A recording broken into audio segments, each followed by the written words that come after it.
L'iPhone 16 a beaucoup fait parler de lui et dans les deux sens du terme. Et finalement, c'est vraiment l'iPhone 16 tout court, celui-ci, qui fait parler de lui, pas la version Pro. Parce qu'en réalité, les iPhone 16 sont extrêmement intéressants cette année, puisqu'en soi, ils partagent près de 90% des nouveautés, ces petits iPhone 16. Alors pourquoi prendre un 16 Pro Max beaucoup plus cher, beaucoup plus gros et beaucoup plus grand D'autant plus quand on sait qu'Apple Intelligence n'est pas encore disponible aux États-Unis, encore moins en Europe et en France, qu'on a largement le temps. Bref, il y a tout un tas de questions aujourd'hui qui sont en place pour se demander si on n'est pas dans une année de transition justement avec ces iPhone 16, toutes gammes confondues, et principalement le 16 Pro Max. Bonjour YouTube, comment ça va? Depuis maintenant 3 semaines que les nouveaux iPhone 16 sont officiels, il y a beaucoup de personnes qui sont montées au credo pour dire que les iPhone 16 sont exactement pareils que les iPhone 15, qui étaient pareils que les iPhone 14, qui étaient pareils que les iPhone 13, et qui étaient pareils que les iPhone 12. Oui. Ça va loin. Bref, des iPhones qui en soi n'évoluent pas trop. Dans un sens, je suis d'accord, parce que quand on compare tous les iPhones, ils se ressemblent. Alors qu'en réalité, il y a quand même des différences.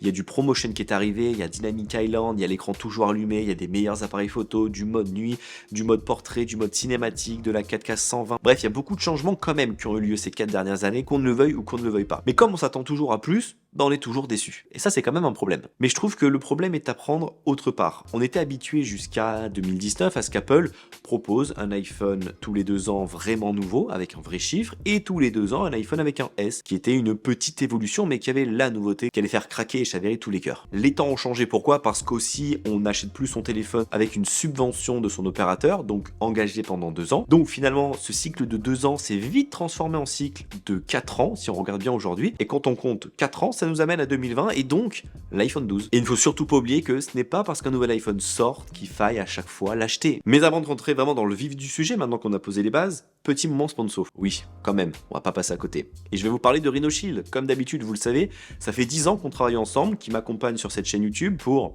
la faire vivre tout simplement. Et il propose à chaque fois, à chaque nouvel iPhone, des coques compatibles, adaptées aux nouveaux écrans, aux nouveaux formats, aux nouvelles bordures très fines, mais aussi aux nouveautés comme caméra contrôle, avec les Solid Suite par exemple qui intègrent ce petit trou sur le côté pour laisser libre accès à caméra contrôle. Ça fonctionne extrêmement bien, ça marche pour les Solid Suite qui sont extrêmement protectrices, mais aussi pour les Clear Case qui laissent paraître la couleur de son smartphone. Si on a un iPhone 16 Pro Max en sable, c'est juste magnifique. Ou encore celle avec les collections personnalisées. Il en existe des centaines et des centaines, du Batman, du Marvel, du Naruto et j'en passe beaucoup d'autres. Vous pouvez même créer votre propre design. Et d'ailleurs, sachez qu'en ce moment, pendant les 48 prochaines heures, à partir du moment de la sortie de cette vidéo, vous avez 10% de réduction sur tout le site de Rhino Shield avec le code JB24.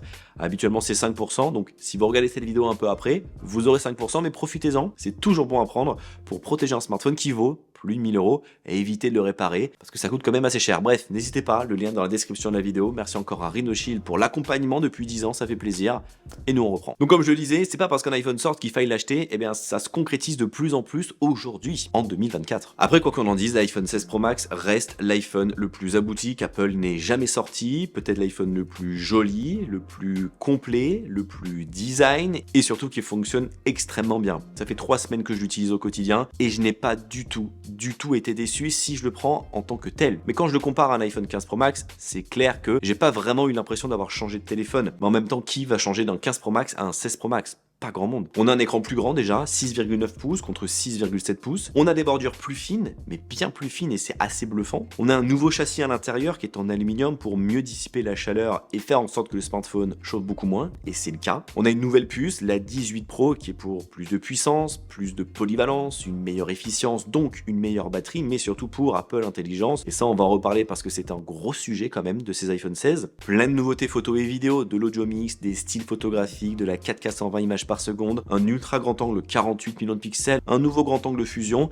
et surtout, caméra contrôle ou plutôt commande de l'appareil photo sur la tranche droite qui est dans ces nouveaux iPhones. Bref, ça fait quand même beaucoup de nouveautés à se mettre sous la dent sur ces iPhone 16 Pro Max qui sont intéressantes pour la plupart et qui valent le détour. Mais vis-à-vis d'un iPhone 15 Pro Max, oui, je suis d'accord, ça ne vaut pas le coup. C'est toujours un iPhone en titane, ça a été introduit l'année dernière et c'est toujours le cas, mais un titane avec une finition différente, un peu moins brossée mais plus granuleuse. On a un nouveau coloris, sable, qui est magnifique, et donc un smartphone qui grandit puisque la taille d'écran grandit.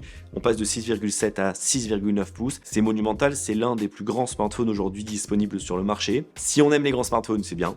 Si on n'aime pas, passez votre chemin parce qu'il est vraiment grand en main, sans coque. Dès lors que vous rajoutez une coque, par exemple Rhino Shield, alors là votre smartphone sera monumental. Et quand on le compare à un 12 Pro Max, bah il fait la même taille en soi, alors que le 12 Pro Max avait un écran de 6,7 pouces, mais comme il y avait des bordures plus épaisses, eh bah finalement le smartphone était plus grand. Mais on va quand même rester un peu dans cette comparaison avec l'iPhone 12 Pro Max, puisqu'on gagne quand même pas mal de choses, des bordures plus fines, un écran plus grand, un écran en ProMotion 120 Hz, un Always On Display et aussi Dynamic Island, ne l'oublions pas. Et rien que pour ça, c'est quand même vachement intéressant de switcher avec ces 4 ans d'écart entre un 12 Pro Max et un 16 Pro Max. Et c'est à peu près la même chose sur le 13 Pro Max, qui lui finalement ne gagne que l'écran ProMotion. C'est déjà pas mal, mais c'est pas beaucoup. Moi, l'écran, je le trouve juste bluffant parce qu'il est beau, les bordures sont extrêmement fines, donc on a l'impression, malgré tout, d'avoir un iPhone différent de ce que l'on avait l'habitude d'avoir parce que on n'a qu'un écran en face de soi et c'est vraiment joli. Regarder des films, consulter ses réseaux sociaux, ça marche super bien et vraiment, c'est très agréable au quotidien. Mais c'est pas vraiment ce qu'il y a là de nouveau dans ces iPhones. Ce qu'il y a vraiment de nouveau, c'est quoi? C'est ce caméra contrôle. On va pas y aller par 4 chemins. Apple a réussi quelque chose que nul autre ne ferait, à savoir intégrer un bouton sur un côté qui est capacitif, cliquable, double cliquable, on peut swiper dessus avec une interface vraiment géniale, mais finalement on l'utilise pas et on perd du temps. C'est ça le résumé de comment de l'appareil photo. C'est bluffant, mais on l'utilise pas. Pourquoi? Parce qu'on perd du temps. Vous le savez, moi j'aime beaucoup Apple, j'essaie toujours de comprendre un peu leur choix, leur stratégie, leur vision. Là j'ai beau chercher, je comprends pas trop. Parce que ok, on peut lancer l'appareil photo rapidement quand on appuie dessus, c'est pratique. Mais ça on pouvait déjà le faire à la fois avec le bouton d'action, à la fois sur l'écran verrouillé en swipant, voire même avec le petit raccourci en bas. Donc bon, y a rien de vraiment nouveau. On peut appuyer dessus pour prendre une photo et rester appuyé dessus pour prendre une vidéo. Mais ça, depuis iOS 4 en 2010, on peut le faire avec le bouton plus de son iPhone. Pareil, rien de vraiment nouveau. Ça permet d'avoir accès à des réglages à une main quand la deuxième est prise. Oui, mais encore faut-il pouvoir y avoir accès et que ce soit pratique. Parce qu'avec la main droite, c'est compliqué, surtout avec un 16 Pro Max. La main gauche, c'est impossible et on perd du temps. Donc finalement, ça plus ça fait que caméra contrôle, je suis pas le seul. Tous ceux avec qui j'ai pu discuter qui l'ont ne l'utilisent pas parce qu'on perd du temps. Et c'est ça le vrai problème. En fait, l'amplitude de mouvement sur commande de l'appareil photo est trop faible comparé à ce qu'on va avoir dans l'écran de son téléphone. Quand on veut zoomer sur l'écran, en un geste, on va pouvoir zoomer de 0,5 à x30. Là aussi, on veut le faire sur caméra contrôle, on va devoir beaucoup slider déjà pour aller dans le bon réglage, ensuite pour zoomer, pas se tromper et on perd du temps, tout simplement. Là où quand on veut prendre une photo, on veut la prendre le plus rapidement possible. Donc voilà, c'est un peu compliqué ce caméra contrôle. Je comprends pas vraiment où Apple voulait aller. Et j'ai l'impression qu'Apple nous reproduit un peu ce qu'ils ont eu fait dans le passé avec la Touch Bar en 2016. C'était prometteur, ça en a mis plein les yeux aux gens, mais finalement le grand public n'a pas réussi à changer ses habitudes. Apple n'a pas développé sur la Touch Bar, les développeurs n'ont pas non plus développé sur la Touch Bar, et puis c'est parti en fumée en 2021. Peut-être qu'on aura le même destin funeste dessus, bonne question, mais j'en doute. Pourquoi? Parce que Apple l'a mis, ce caméra contrôle, pas uniquement sur la gamme Pro, mais aussi sur les iPhone 16 classiques. C'est un choix osé, très bien pour le consommateur, mais c'est un choix osé parce que ça aurait pu être la fonctionnalité dédiée des iPhone Pro. Donc je me dis peut-être qu'Apple en a sous le coude pour que, via une mise à jour, ou l'année prochaine, ça devient un bouton très important de l'iPhone, qui ne permet pas que de faire ça, mais de faire autre chose. Et donc il fallait que les iPhone 16, toutes gammes confondues, l'aient. Si vous avez en tout cas un iPhone 16, est-ce que vous l'utilisez? Dites-moi ça en commentaire. Mais l'autre gros point, en plus de caméra contrôle de ces iPhones, c'est bien entendu Apple Intelligence, qui a été annoncé en juin, qui est l'intelligence artificielle d'Apple, à la même sauce que Galaxy AI, que Gemini pour Google et pour Samsung. Ça a été annoncé en juin. C'était fait pour être avec des iPhone 16 et malheureusement ce n'est pas disponible au lancement pour les iPhone 16. Ce le sera courant octobre-novembre pour les premières fonctionnalités aux États-Unis et pour tous les autres pays du monde, européens et français compris, ce sera 2025. Et encore, on n'a aucune date, ça peut être 1er janvier comme 31 décembre. Mais tout cela pose quand même une grande question. Pourquoi devrait-on acheter aujourd'hui un iPhone 16 qui est dépourvu de peut-être 50% des nouveautés qu'il devrait avoir? C'est compliqué, mais je pense qu'aujourd'hui on est au tout début d'une toute nouvelle ère qu'Apple va introduire grâce à Apple Intelligence. Dans le sens où je pense qu'à partir de 2025, Apple va scinder en deux iOS et Apple Intelligence. C'est-à-dire qu'on va avoir des mises à jour iOS qui vont continuer, mais on va aussi avoir des mises à jour Apple Intelligence. Et ça m'étonnerait pas que ça devienne Apple Intelligence une mise à jour payante, peut-être mensuelle, disponible dans les iPhones, y compris les anciens, donc le 15 Pro, 15 Pro Max, la gamme des 16, les 17, les 18, et même quand on sera à l'iPhone 19, pourquoi pas, que les iPhone 16 aient encore accès à Apple Intelligence, comme un abonnement par exemple à Apple Music, pour en fait proposer aux utilisateurs d'avoir des fonctionnalités nouvelles grâce à l'IA dans leurs propres iPhones, sans toutefois changer. Ça permettra à Apple de vendre un service en plus, et ça permettra aux gens d'avoir quand même des nouveautés en plus dans leur téléphone, et de se dire j'ai envie de garder mon iPhone, j'ai pas envie d'en partir. Moi perso, je pense que je serais prêt à m'abonner à un service comme celui-ci si ça permet au quotidien de gagner du temps et d'avoir des gros outils supplémentaires. C'est pour ça qu'aujourd'hui, je conseillerais plus aux gens d'acheter un iPhone 16 qu'un iPhone 15, mais pas aujourd'hui, pour la France en tout cas. Achetez-le en 2025 quand Apple Intelligence sera disponible en France, parce que ce sera plus intéressant. Et on se voit dans 5 ans, si vous gardez vraiment votre téléphone 5 ans, bah si dans 5 ans, vous voyez que Apple Intelligence a cartonné, et que vous avez un iPhone 15 qui ne l'a pas, vous allez être un peu mécontent de vous dire que vous n'avez pas les dernières nouveautés, là où finalement, en ayant rajouté 100 ou 150 euros aujourd'hui, vous auriez eu toutes ces nouveautés. Mais comme on n'en est pas concerné, revenons-en quand même à nos moutons sur ce qu'on a de disponible dans l'iPhone 16 Pro Max et de différenciant. Il y a la puce, la puissance, la 18 Pro qui est couplée à une meilleure autonomie. Ce duo est magnifique. Il fonctionne extrêmement bien, il est extrêmement puissant, les temps de rendu, les temps d'export, les temps de traitement sont bluffants.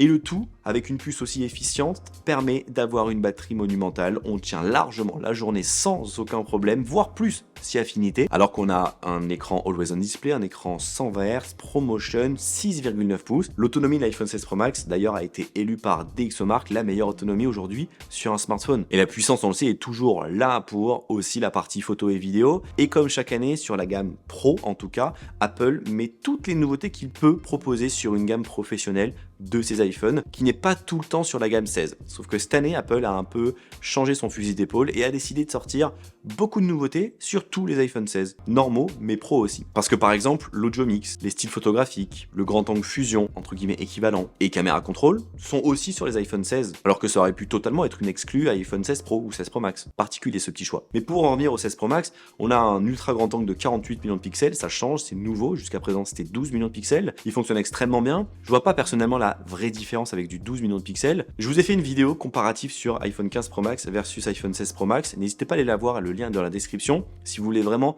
avoir des comparaisons photographiques entre ces deux iPhones et les vraies nouveautés. L'iPhone 16 Pro Max va avoir des nouveautés, mais ce ne sont pas des nouveautés révolutionnaires, loin de là. En partie photo classique, on passe à un grand angle fusion de 48 millions de pixels qui permet de faire des photos en RAW, voire HEIF 48 millions de pixels, voire du ProRAW. Et ce grand angle fusion permet de combiner des photos en 48 millions de pixels pour beaucoup plus de détails et en 12 millions de pixels pour beaucoup plus de luminosité. Ce qui fait que oui, les clichés sont plus lumineux qu'un 15 Pro Max par exemple, mais c'est pas non plus drastiquement différent. Donc ça marche très bien encore une fois, mais c'est pas une révolution. Le téléobjectif ne change pas en soi, c'est toujours un x5 optique jusqu'en x30 numérique. Je trouve qu'il est toujours excellent, vraiment, et le mode nuit fonctionne extrêmement bien. Je m'étais amusé pendant les 3-4 dernières semaines à prendre l'iPhone avec moi, le tester partout, photo de jour, photo de nuit, et je dois dire que je suis extrêmement content des clichés de cet iPhone, mais je me dis que j'aurais eu les mêmes finalement avec un 15 Pro Max. Là où il y a des nouveautés intéressantes, c'est par exemple la 4K 120 fps, c'est bluffant de fluidité.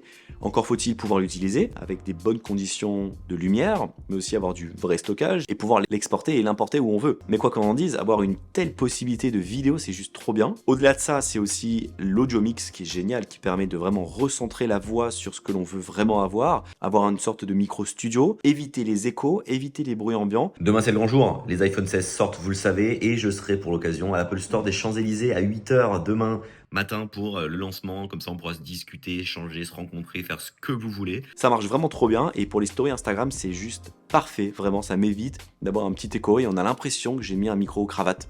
Et c'est juste trop bien. Mais ça aussi, ça existe sur les 16. Tout comme les nouveaux styles photographiques. Si vraiment vous voulez vous amuser avec des lumières différentes, n'hésitez pas, c'est trop bien. Mais bon, en soi, on le voit, c'est pas non plus une révolution cet iPhone 16 Pro Max sur la partie photo et vidéo, puisque beaucoup sont disponibles sur le 16, et le 16 fait déjà très bien. Donc finalement, la plus-value de prendre un 16 Pro Max vis-à-vis d'un 16 par exemple, va résider dans le ProRAW, dans le ProRes Log, dans le zoom optique x5, dans la 4K 120 fps, mais c'est tout. Et ça, c'est qu'une infime partie de la population qui va l'utiliser.